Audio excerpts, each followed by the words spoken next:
Hi friends, నేను మీ రాజేష్ దంతుల. ఈరోజు మనం సాంఖ్యక శాస్త్రమునకు సంబంధించిన ముఖ్యమైన సమాచారాన్ని నేర్చుకుందాం. అయితే ముందుగా మన ఛానల్ని సబ్స్క్రైబ్ చేయని వారు సబ్స్క్రైబ్ చేసుకోండి.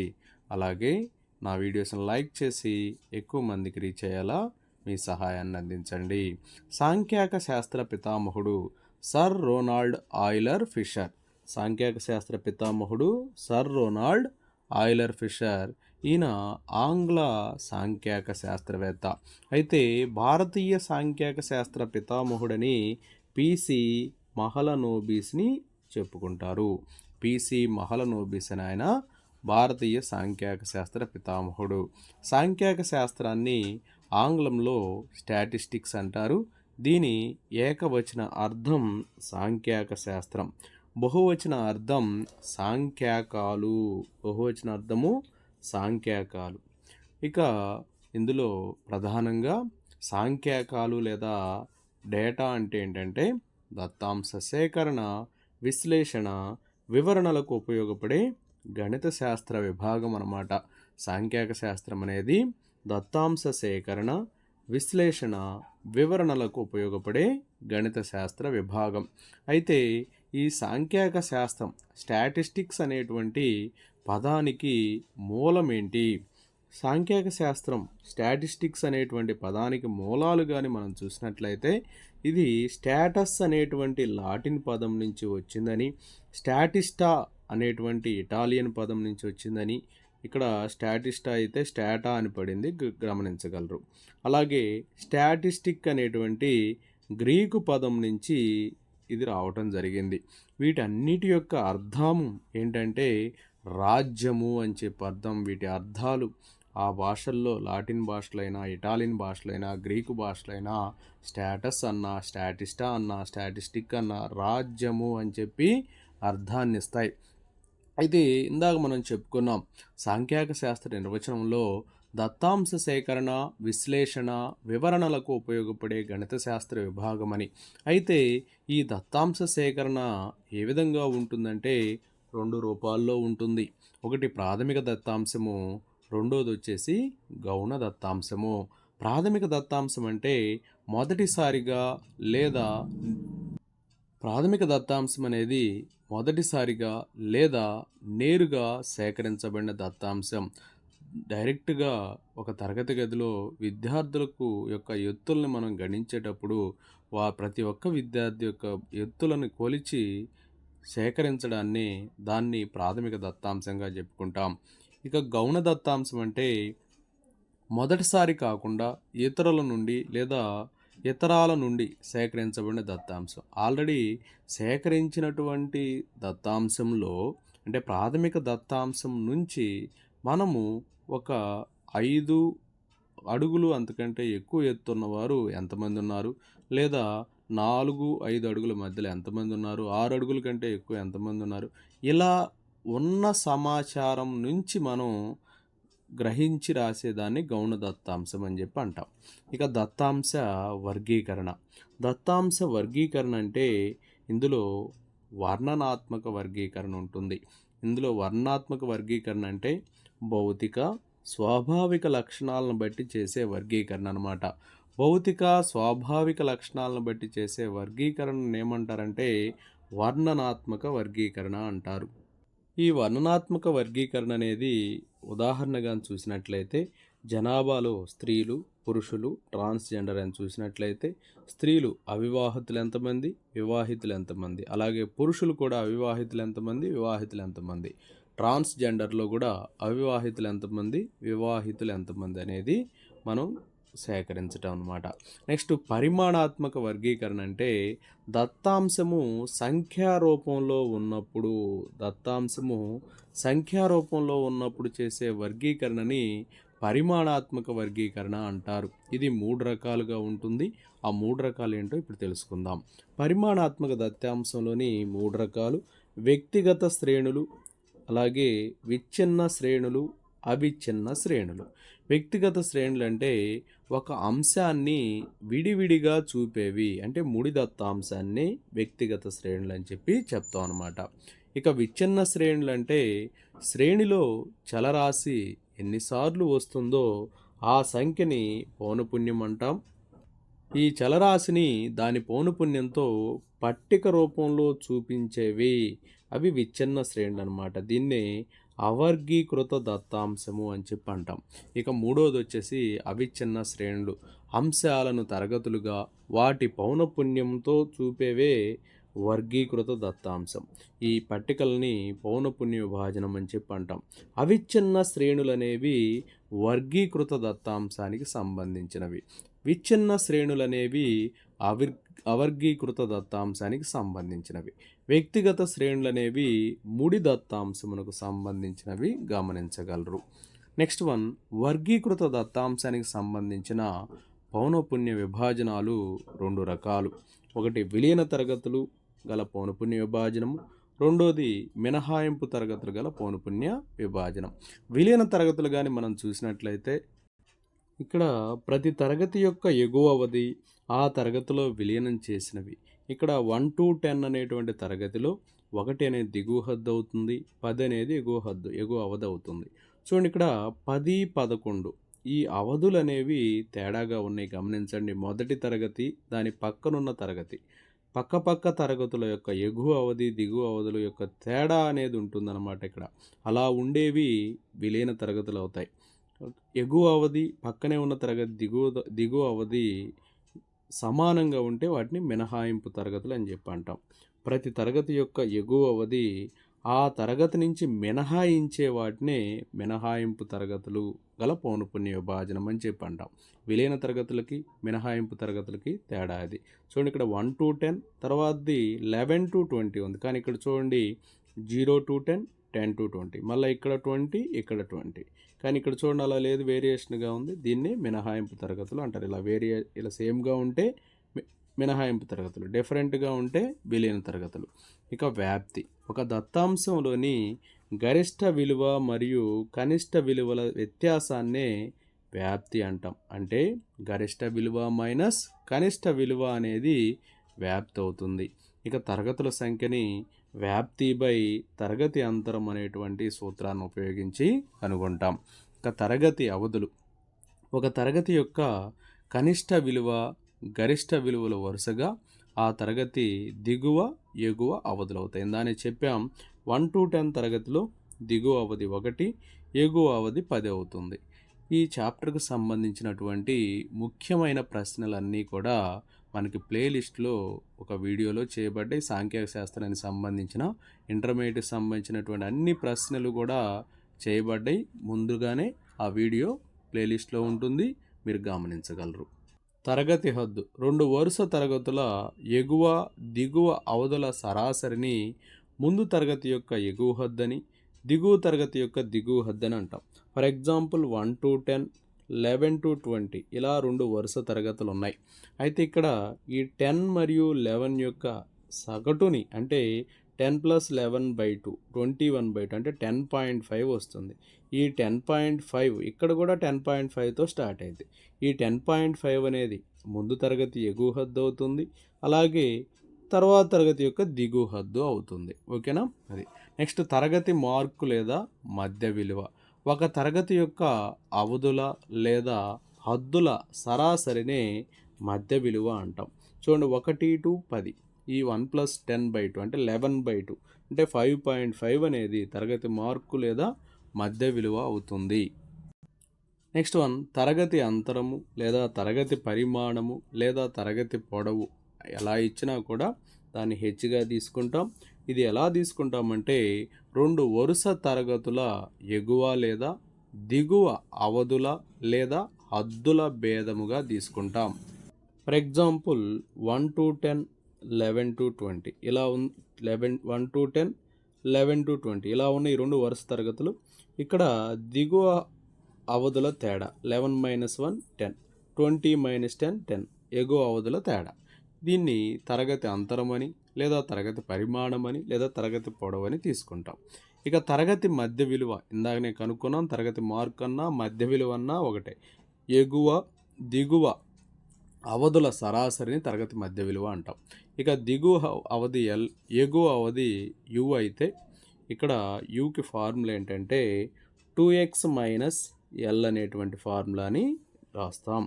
తరగతి మధ్య విలువ x, దిగువ అవధి ఎల్, ఎగువ అవధి హద్దు u అయితే ఆ యూకి ఫార్ములా ఏమవుతుందంటే 2x మైనస్ ఎల్ అవుతుంది.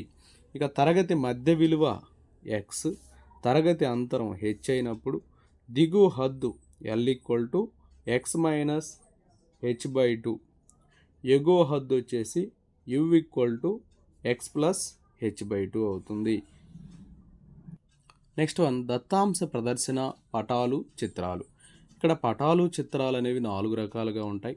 పరిమాణ పటాలు, ఈ పరిమాణ పటాలు ఎలా ఉంటాయంటే బార్ల రూపంలో నిలువుగా కానీ లేదా అడ్డంగా కానీ ఉంటాయి. గుర్తుపెట్టండి, పరిమాణ పటాలన్నీ కూడా బార్ల రూపంలో నిలువుగా కానీ లేదా అడ్డంగా కానీ ఉంటాయి. అయితే పై చిత్రాలు అనే వాటిని వృత్తరేఖా చిత్రాలు అని చెప్పి కూడా అంటాం. పై చిత్రాలని వృత్తరేఖా చిత్రాలని కూడా అంటాం. ఇవి కూడా పరిమాణ పటాలే. ఇక్కడ ప్రతి సెక్టర్ కోణం ఎలా తీసుకుంటామంటే పై చిత్రాలు వృత్తరేఖా చిత్రాల్లో అంశాన్ని సూచించు విలువ బై అంశాల మొత్తము అనే ఫార్ములాని ఉపయోగించి సెక్టర్ కోణాన్ని కనుగొంటాం. ఇక రెండవది పటాలు చిత్రాలకు సంబంధించి పిక్టోగ్రామ్స్నే పటచిత్రాలు అని కూడా అంటారు. దత్తాంశాన్ని బొమ్మల రూపంలో చూపించడాన్నే పటచిత్రాలు లేదా పిక్టోగ్రామ్స్ అని చెప్పి అంటాం. ఇక నెక్స్ట్ వన్ వచ్చేసి కార్టోగ్రామ్స్. దత్తాంశాన్ని గుర్తులతో మ్యాపులపై చూపేవి. దత్తాంశాన్ని గుర్తులతో మ్యాపులపై చూపించే వాటిని కార్టోగ్రామ్స్ అంటాం. పిక్టోగ్రామ్స్ అంటే బొమ్మల రూపంలో చూపించేవి, కార్టోగ్రామ్స్ అంటే మ్యాపులపై చూపించేవి అన్నమాట. కార్టోగ్రామ్స్ అంటే మ్యాపుల మీద చూపించేవి, పిక్టోగ్రామ్స్ అంటే బొమ్మల రూపంలో చూపించేవి. ఇక నెక్స్ట్ వన్, రేఖా చిత్రాలు లేదా గ్రాఫ్లు. వీటిని స్కేలు కొలత ఆధారంగా గ్రాఫ్ మీద గీస్తారు. మ్యాపుల మీద చూపించేవేమో కార్టోగ్రాములు, గ్రాఫుల మీద గీసేదేమో రేఖా చిత్రాలు లేదా గ్రాఫ్లు. బొమ్మల రూపంలో చూపించేవి పటచిత్రాలు, బారుల రూపంలో నిలువుగా అడ్డంగా ఉండేవి పరిమాణ పటాలు అన్నమాట. అలాగే వృత్తరేఖా చిత్రాలు పై చిత్రాలు అంటారు, అవి కూడా పరిమాణ పటాలు అవుతాయి. అయితే ఇక్కడ స్కేలు కొలత ఆధారంగా గ్రాఫ్ మీద చూపించేవి ఏంటో చూద్దాం. ఇక్కడ సోపాన చిత్రాలు, వీటిని హిస్టోగ్రామ్లు అని కూడా అంటారు. నెక్స్ట్ పౌనపున్య బహుభుజి, పౌనపున్య వక్రము, సంచిత పౌనపున్య వక్రాలు, ఓజు వక్రాలు అని కూడా అంటారు. ఇవి ఆరోహణ సంచిత పౌనపున్య వక్రము, అవరోహణ సంచిత పౌనపున్య వక్రం అని ఉంటాయన్నమాట. నెక్స్ట్ వన్, సగటులు కేంద్రీయ స్థాన విలువలు. దత్తాంశాలు సాధారణంగా ఒక మధ్య విలువ చుట్టూ కేంద్రీకృతమై ఉంటాయి. ఈ దత్తాంశాల కేంద్రీయ ప్రవృత్తిని కనుగొనటానికి సగటులు అంటే కేంద్రీయ స్థాన కొలతలు వాడుతాం. అయితే ఈ కేంద్రీయ స్థాన కొలతలు 5 ఉన్నాయి. అవేంటంటే అంకమధ్యమము, మధ్యగతము, బాహుళకము, గుణమధ్యమము, హరమధ్యమము. అయితే వీటిలో మధ్యగతం, బాహుళకాలు దత్తాంశ స్థానాలపైన ఆధారపడతాయి. వీటిని స్థాన సగటులు అని చెప్పి అనొచ్చు. మిగతా సగటులను ఖచ్చితంగా లెక్కించాలి. వాటిని గణన సగటులు అని చెప్పి అంటారు. మధ్యగతం, బాహుళకంలేమో స్థాన సగటులు అని చెప్పి అంటాము. మిగతా వాటిని మధ్యగతం, బాహుళకం కాకుండా అంకమధ్యమము, గుణమధ్యమము, హరమధ్యమముని గణన సగటులు అని చెప్పి అంటారు. నెక్స్ట్ అంకగణిత సగటు, దాన్నే సరాసరి అనవచ్చు, అంక మధ్యము అని చెప్పి అంటాం. ఇది దత్తాంశంలోని రాసుల మొత్తాన్ని రాసుల సంఖ్యచే భాగిస్తే అంకగణిత సగటు వస్తుంది. అంటే రాసుల సరాసరి విలువ అని అంటారు అంకగణిత సగటుని. దీన్ని ఎక్స్ బార్తో సూచిస్తారు. ఎక్స్ బార్ ఈక్వల్ టు రాసుల మొత్తము బై రాసుల సంఖ్య. నెక్స్ట్ ముడి లేదా అవర్గీకృత దత్తాంశానికి అంక మధ్యము అర్థమెటిక్ మీన్ ఏంటో చూడండి. x1, x2, x3 and so on. x1 రాసుల పౌనపున్యాలు వరుసగా f1, f2, f3 and so on fn అయితే x bar equal to f1 x1 plus f2 x2 plus and so on plus fn xn by f1 plus f2 plus and so on plus fn. దీన్ని sigma equal to 1 to n fi xi by sigma equal to 1 to n sigma fiగా రాస్తాం. Next భారిత అంకగణిత సగటు. x1, x2, x3 and so on xn రాసుల భారాలు వరుసగా double 2 double 3 and so on double 1 అయితే x1 equal to అంటే F ప్లేస్లో డబ్ల్యూ వస్తుంది అంతే. మిగతా అంతా same to same. Double 1 x1 plus double 2 x2 plus and so on plus double 1 xn by double 1 plus double 2 plus and so on plus wn sigma equal to 1 to n wi xi by sigma equal to 1 to n wi అంటాం. Next విచలన పద్ధతిలో అంకగణిత సగటు x1 x2 x3 and so on xn రాసుల యొక్క ఊహించిన అంకగణిత సగటు d అయితే x bar equal to A plus sigma equal to 1 to n xi minus A by n అవుతుంది. అయితే ఇక్కడ x1 x2 x3 and so on xn రాసులు ఉన్నట్లయితే x బార్ అనేది ఎలా రాస్తామో చూడండి. k ఏదైనా శూన్యేతర స్థిరాంకం ఇచ్చినప్పుడు x1 plus r minus k x2 plus r minus k x3 plus r minus k and so on xn plus r minus k ల సరాసరి x బార్ ప్లస్ k అవుతుంది. ఇక kx1 kx2 and so on kxnల సరాసరి k into x bar అవుతుంది. అంటే ఇప్పుడు మనకి ఇలా ఉన్నాయి రాసులు. సగటు అనేది మనకి ఎంత ఒక 10 వచ్చింది అనుకోండి. ఇప్పుడు ప్రతి అంశానికి 5 యాడ్ చేస్తే సగటు కూడా ఏమైందంటే 5 యాడ్ చేసుకోవాలి. 10 + 5 15 అనమాట. అలాగే ఇక్కడ ప్రతి అంశాన్ని 2తో గుణించామనుకోండి. సగటు 10 అన్నా కాబట్టి 10 × 2 ఏమవుతుంది 20 అవుతుంది అనమాట. అలాగే ప్రతి అంశాన్ని 2తో డివైడ్ చేస్తే 10/2 అంటే ఏమొస్తుంది 5 వస్తుంది. దాని యొక్క సారాంశం అనమాట ఈ 3. ఇక మొదటి n సహసంఖ్యల సరాసరి n+1/2. మొదటి n సరి సహసంఖ్యల సరాసరి n+1 అవుతుంది. ఇక్కడ మొదటి 5 సహసంఖ్యల సరాసరి అంటే 5 + 1/2 అంటే 3 వస్తుంది. మొదటి 10 సరి సహసంఖ్యల సరాసరి అంటే 10 + 1 11 అవుతుంది. అలాగే 10 + 1 11 అవుతుంది. మొదటి 10 బేస్ సహసంఖ్యల సరాసరి అంటే 10 అవుతుంది అనమాట n కాబట్టి. మొదటి n బేస్ సహసంఖ్యల సరాసరి n అవుతుంది. ఇక వర్గీకృత దత్తాంశానికి ప్రత్యక్ష పద్ధతిలో సగటు x bar equal to sigma equal to 1 to n fi xi by sigma equal to 1 to n sigma fi అవుతుంది. fi అంటే తరగతి పౌనపున్యము, xi అంటే తరగతి మధ్య విలువ, సిగ్మా fi అంటే పౌనపున్యాల మొత్తం. దీన్ని క్యాపిటల్ N అని కూడా రాయవచ్చు. ఇక విచలన పద్ధతిలో వర్గీకృత దత్తాంశానికి సగటు x bar equal to A plus sigma equal to 1 to n fi di by sigma equal to 1 to n fi అవుతుంది. ఇక్కడ స్మాల్ a అంటే ఊహించిన అంకమధ్యము, xi అంటే తరగతి మధ్య విలువ, di అంటే a నుండి xi యొక్క విచలనం. దీన్ని xi మైనస్ ఏగా రాస్తాం. ఇక్కడ diనే xi మైనస్ ఏగా రాస్తాం. ఇక సిగ్మా fi అంటే పౌనపున్యాల మొత్తం. ఈ చాప్టర్కి సంబంధించినటువంటి ప్రాబ్లమ్స్ ఈ బుక్లో ఇచ్చినటువంటి అన్నీ కూడా ఆబ్జెక్టివ్ టైప్ బిట్స్ అనేవి వీడియో చేయబడి ఉన్నాయి. ఆల్రెడీ ప్లేలిస్ట్లోకి వెళ్ళి ఈ వీడియోస్ని మీరు గమనించగలరు. సంక్షిప్త విచలన పద్ధతిలో సరాసరి ఎలా కనుక్కుంటాం? x bar equal to A plus sigma i equal to 1 fi ui by sigma i equal to 1 to n fi into హెచ్గా తీసుకుంటాం. ఇక్కడ ui అనేది ఏ నుండి విచలనం. దీన్ని ఎలా రాస్తామంటే xi మైనస్ ఏ బై హెచ్గా రాస్తాం. ఇక్కడ హెచ్ అంటే తరగతి పొడవు అవుతుంది.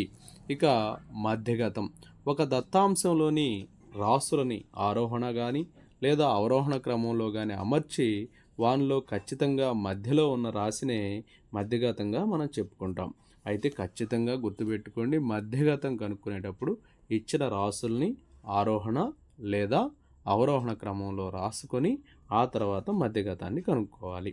మధ్యగతం అనేది దత్తాంశంలోని రాసులను 2 సమాన భాగాలుగా విభజిస్తుంది. ఒక ముడి దత్తాంశంలో n రాసులు ఉన్నాయి అనుకోండి.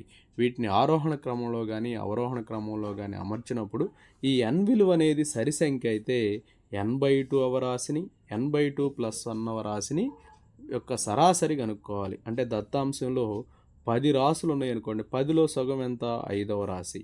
అలాగే 5 + 1 6వ రాశి. ఈ 2 రాసుల యొక్క సరాసరి అంటే 5 + 6 11/2 అంటే 5.5. దీన్ని మధ్యగతంగా తీసుకుంటాం. ఒకవేళ n అనేది బేస్ సంఖ్య అనుకోండి, అంటే 11 ఉన్నాయి అనుకోండి. 11 + 1/2 అంటే 6/2. 11 + 1/2 అంటే 12/2. 12/2 అంటే 6 వస్తుంది. 6వ రాశిని మనము మధ్యగతగా తీసుకుంటాం. ఇక మొదటి n సహసంఖ్యల మధ్యగతం n+1/2 అవుతుంది. అంటే మొదటి 10 సహసంఖ్యల మధ్యగతం అంటే 10 + 1/2. అలాగే మొదటి n సరి సహసంఖ్యల మధ్యగతం అయితే n+1 అవుతుంది. అలాగే మొదటి 10 బేస్ సహసంఖ్యల మధ్యగతం n అవుతుంది. ఓకే, ఇవి చేయకుండా ఈ ఫార్ములాస్ యూజ్ చేసుకొని డైరెక్ట్గా మనం ఆన్సర్ చేయొచ్చు. ఇక వర్గీకృత పౌనపున్య విభాజనానికి మధ్యగతం formula median =L+n/2 - CF/F × H అనమాట. L అంటే మధ్యగత తరగతి దిగువ హద్దు అవుతుంది. ఇక CF అంటే మధ్యగత తరగతి ముందు తరగతి సంచిత పౌనపున్యం అవుతుంది. H అంటే తరగతి పొడవు లేదా తరగతి అంతరం అంటాం. ఇక స్మాల్ f అంటే మధ్యగత తరగతి పౌనపున్యం అవుతుంది. అలాగే ఇక్కడ ఇచ్చిన n అంటే పౌనపున్యాల మొత్తంగా తీసుకుంటాం. నెక్స్ట్ ఇక బాహుళకం. ఒక దత్తాంశంలో ఎక్కువ సార్లు పునరావృతమయ్యే రాశిని బాహుళకం అంటాం. ముడి దత్తాంశానికి కొన్ని సందర్భాల్లో బాహుళకం ఉండవచ్చు లేదా ఉండకపోవచ్చు. ఫర్ ఎగ్జాంపుల్, ఒక తరగతిలో విద్యార్థులందరికీ కూడా ఒకే రకమైన మార్కులు వచ్చినాయి అనుకోండి. 10 మందికి పరీక్ష నిర్వహిస్తే 10 మార్కులు నిర్వహిస్తే 10 మందికి 10, 10, 10 అలా అందరికీ 10 మార్కులే వచ్చినాయి. అంటే అందరికీ ఒకే మార్కులు వచ్చినప్పుడు బాహుళకం అనేది ఉండదు. అలా కాకుండా 10 మందికి నిర్వహిస్తే ఒకడికి 1 మార్కు, రెండో వాడికి 2 మార్కులు, మూడో వాడికి 3 మార్కులు, ఇలా నాలుగో వాడికి 4 మార్కులు, ఐదో వాడికి 5 మార్కులు, ఇలా 10వ వాడికి 10 మార్కులు. ఒక అంకె కూడా రిపీట్ కాలేదు. అలాంటి సందర్భంలో కూడా బాహుళకము ఉండదు. బాహుళకం అనేది ఒకటిగా ఉండొచ్చు, అలాగే ఎక్కువగా ఉండొచ్చు. ఒకటిగా ఉంటే ఏకబాహుళకమని, 2 ఉంటే ద్విబాహుళకమని, 3 ఉంటే త్రిబాహుళకము అని చెప్పుకుంటాం. అయితే వర్గీకృత పౌనపున్య విభాజనానికి బాహుళకం కనుక్కోవడానికి formula L+F1 - F0/2F1 - F0 - F2 × Hగా తీసుకుంటాం. ఇక్కడ L అనేది బాహుళక తరగతి దిగువ హద్దు అవుతుంది. F0 అనేది బాహుళక తరగతి ముందు తరగతి అవుతుంది. F1 అనేది ఖచ్చితంగా బాహుళక తరగతి పౌనపున్యం అవుతుంది. F2 అనేది బాహుళక తరగతి తర్వాత తరగతి పౌనపున్యం అవుతుంది. H అనేది తరగతి అంతరంగా తీసుకుంటాం. నెక్స్ట్ పౌనపున్య బహుభుజి గురించి చూద్దాం. పౌనపున్య బహుభుజి లేదా పౌనపున్య వక్రాన్ని గీసేటప్పుడు x అక్షం మీద తరగతి మధ్య విలువని, y అక్షం మీద పౌనపున్యాలని తీసుకుంటాం.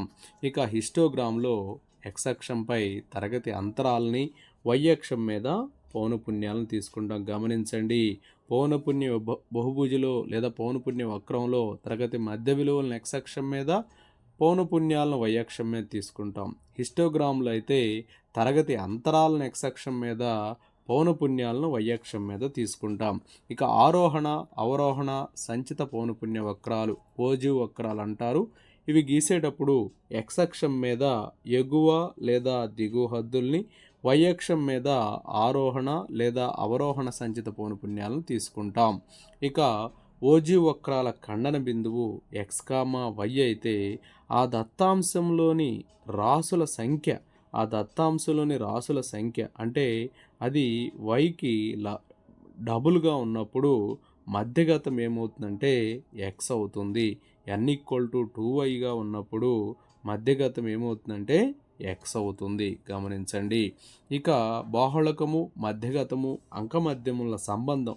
బాహుళకము = 3 × మధ్యగతము -2 × సగటు అవుతుంది. ఇది ఏకబాహుళక దత్తాంశానికి మాత్రమే ఈ సంబంధం, అనుభావిక సంబంధం వర్తిస్తుంది.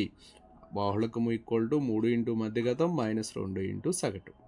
నెక్స్ట్ విస్తరణ మానాలు. విస్తరణ ఒక సముదాయంలోని అంశాల సగటుకు గల తేడాని పరమరూపంలో కానీ సాపేక్షకంగా కానీ కొలవడాన్నే విస్తరణ అంటారు. ఇందులో ప్రథమమైనది వ్యాప్తి అనమాట. ఇందానే చెప్పుకున్నాం, గరిష్ట విలువ మైనస్ కనిష్ట విలువనే వ్యాప్తి అంటాం. ఇక మధ్యమ విచలనము లేదా సగటు విచలనం అని అంటాం. ఒక సంఖ్య సముదాయంలోని ఒక్కొక్క అంశం విలువకు సముదాయ సగటుకు గల తేడాని విచలనము అంటారు. ఇక్కడ సగటు x బార్, అంశము x అయితే విచలనాలు ఏమవుతాయి అంటే x = xi - x బార్ అవుతుంది. మధ్య విచలనము వచ్చేసి సిగ్మా |x/n అవుతుంది. n అనేది రాసుల సంఖ్య అవుతుంది. నెక్స్ట్ అవర్గీకృత దత్తాంశ మధ్యమ విచలనం వచ్చేసి formula S2 minus S1 plus X bar into P minus Q by N అవుతుంది. ఇక్కడ పి అనేది సగటు కన్నా తక్కువ ఉన్న అంశాలు, S1 అంటే ఈ సగటు కంటే తక్కువగా ఉన్న అంశాల మొత్తము, క్యూ అంటే సగటు కన్నా ఎక్కువగా ఉన్న అంశాలు, S2 అంటే సగటు కన్నా ఎక్కువగా ఉన్న అంశాల మొత్తం అన్నమాట. ఓకే, అవర్గీకృత దత్తాంశ మధ్య విచలనానికి మరొకసారి చూద్దాం. Formula S2 minus S1 plus X bar into P minus Q by N అవుతుంది. నెక్స్ట్ వర్గీకృత దత్తాంశానికి మధ్యమ విచలనం చూద్దాం. దీనికి formula sigma F modulus X by N. ఇక్కడ ఎఫ్ అంటే పౌనపున్యము, మాడ్యులస్ ఎక్స్ అంటే విచలనము, ఇక్కడ క్యాపిటల్ ఎన్ అంటే పౌనపున్యాల మొత్తము. దీన్ని మరొకలాగా ఎలా రాస్తామంటే 1/n into sigma F of X minus A plus A minus X bar into P minus క్యూగా రాస్తాం. ఇక్కడ నిజమైన అంక మధ్యమం కన్నా తక్కువగా ఉన్నటువంటి అంశాల సంఖ్యని పి తోటి చూపిస్తాం. నిజమైన ఎక్స్ బార్ అంటే నిజమైన అంక మధ్యమం కంటే ఎక్కువగా ఉన్న అంశాల సంఖ్యని క్యూగా తీసుకుంటాం. ఇక ఊహించిన అంక మధ్యము ఏ అవుతుంది, పరిశీలనాంశము ఎక్స్ అవుతుంది, నిజమైన సగటు అనేది ఎక్స్ బార్ అవుతుంది, అలాగే పౌనపున్యాల మొత్తము క్యాపిటల్ ఎన్ అవుతుంది. నెక్స్ట్ ప్రామాణిక విచలనము లేదా క్రమ విచలనము. క్రమ విచలనాన్ని సిగ్మా అనే గ్రీక్ అక్షరంతో సూచిస్తారు. అయితే అంకమధ్యమానికి ఒక్కొక్క అంశం విలువకు గల విచలనాల వర్గాల అంకమధ్యము యొక్క వర్గమూలాన్ని క్రమ విచలనము లేదా ప్రామాణిక విచలనం అని చెప్పి అంటారు. ఇక్కడ sigma equal to square root of sigma X square by N అవుతుంది. ఇక్కడ ఈ ఎక్స్ అనేది స్మాల్ ఎక్స్ అనేది ఎక్స్ మైనస్ ఎక్స్ బార్ అవుతుంది. ఇక విస్తృత అనమాట. విస్తృత అంటే క్రమ విచలన వర్గాన్ని అంటే సిగ్మా స్క్వేర్ని విస్తృతి అని చెప్పి అంటారు. ఇక చతుర్థాంశ విచలనము మొదటి చతుర్థాంశానికి మూడవ చతుర్థాంశానికి మధ్యలో ఉన్నటువంటి విలువలో సగాన్ని చతుర్థాంశ విచలనం అంటాం. ఈ చతుర్థాంశ విచలనం కనుక్కోవడానికి ఫార్ములా Q3 మైనస్ Q1/2. ఒకవేళ మూడవ చతుర్థాంశము మొదటి చతుర్థాంశము ఇచ్చి చతుర్థాంశ విచలనం కనుక్కోమన్నప్పుడు డైరెక్ట్గా Q3 మైనస్ Q1/2 ఫార్ములా వేయొచ్చు.